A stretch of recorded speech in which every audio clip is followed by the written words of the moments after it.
আসসালামু আলাইকুম, আশা করি সবাই ভালো আছেন। আজকে আমি একটা মাছ আনছি আপনার ভাই, এই কাকু মাছটা এখন কাটবো, কাটতে তারপর রান্না করবো, এটা আপনাদের সাথে আমি শেয়ার করবো।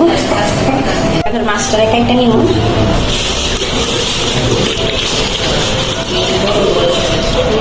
মাছটা কিন্তু খুব বড় একটা ডিম হয়েছে।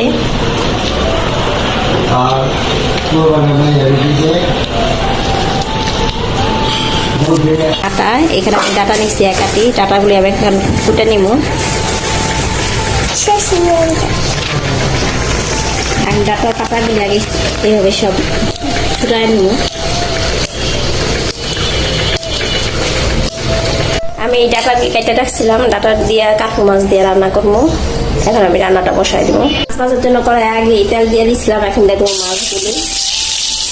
এই কড়াইটা আসলে অনেক পুরানো, মাছ ভাজার জন্য খুব ভালো, মাছটা একটু লাগে না, তাই এটার মধ্যে রাখতে নিলাম।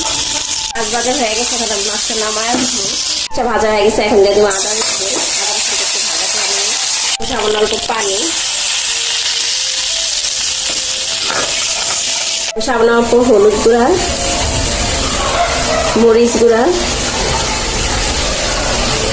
ধনিয়া, লবণ। এখন আমি মশলাটা কষাই দেবো। মশলা কষানো হয়ে গেছে, এখন আমি দিয়ে দেবো ডাটাগুলি। এখন ডাটাগুলি আমি ভালো করে কষাই দেবো।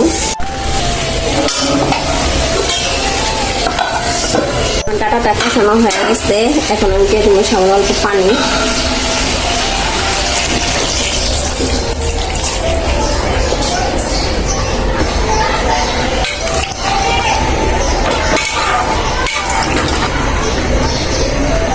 ডাটাটা গলার জন্য অপেক্ষা করবো। আমি মাছ টমেটো একবার দিয়ে দিছি, ভিডিওটা স্কিপ হয়ে গেছে, আমি দেখাতে পারি নাই।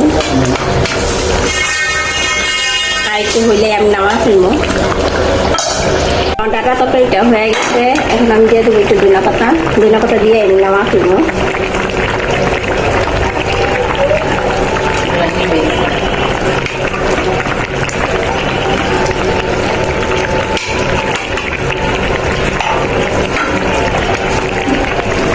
এই আমার ডাটা দিয়ে কাকু মাছের তরকারি।